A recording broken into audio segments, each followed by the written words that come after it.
Ésaïe, chapitre 33.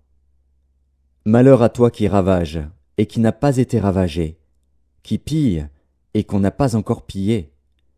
Quand tu auras fini de ravager, tu seras ravagé. Quand tu auras achevé de piller, on te pillera. Éternel, aie pitié de nous. Nous espérons en toi. Sois notre aide chaque matin et notre délivrance au temps de la détresse. Quand ta voix retentit, les peuples fuient.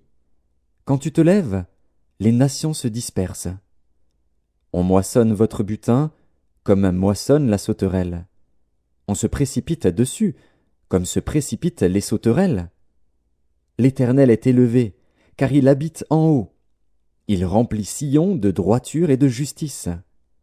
Tes jours seront en sûreté.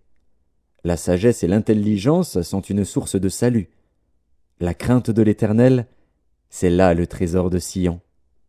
Voici, les héros poussent des cris au dehors. Les messagers de paix pleurent amèrement. Les routes sont désertes, on ne passe plus dans les chemins. Il a rompu l'alliance, il méprise les villes, il n'a de respect pour personne. Le pays est dans le deuil, dans la tristesse. Le Liban est confus, languissant. Le Saron est comme un désert. Le Basan et le Carmel secouent leur feuillage. Maintenant je me lèverai, dit l'Éternel. Maintenant je serai exalté. Maintenant je serai élevé. Vous avez conçu du foin? Vous enfanterez de la paille. Votre souffle, c'est un feu qui vous consumera. Les peuples seront des fournaises de chaux, des épines coupées qui brûlent dans le feu. Vous qui êtes loin, écoutez ce que j'ai fait. Et vous qui êtes près, sachez quelle est ma puissance.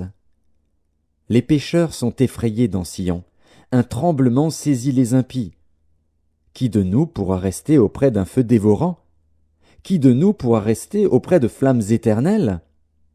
Celui qui marche dans la justice et qui parle selon la droiture, qui méprise un gain acquis avec extorsion, qui secoue les mains pour ne pas accepter un présent, qui ferme l'oreille pour ne pas entendre des propos sanguinaires, et qui se bande les yeux pour ne pas voir le mal, celui-là habitera dans des lieux élevés.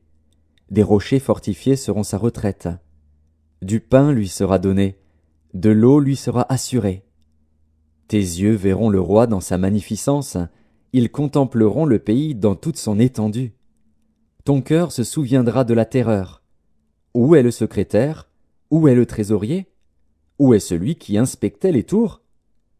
Tu ne verras plus le peuple audacieux, le peuple au langage obscur qu'on n'entend pas, à la langue barbare qu'on ne comprend pas.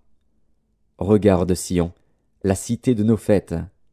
Tes yeux verront Jérusalem, séjour tranquille, tente qui ne sera plus transportée, dont les pieux ne seront jamais enlevés, et dont les cordages ne seront point détachés.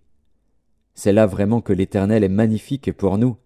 Il nous tient lieu de fleuves, de vastes rivières, où ne pénètre point de navire à rame, et que ne traverse aucun grand vaisseau. Car l'Éternel est notre juge, l'Éternel est notre législateur, l'Éternel est notre roi, c'est lui qui nous sauve. Tes cordages sont relâchés. Il ne serre plus le pied du mât et ne tendent plus les voiles.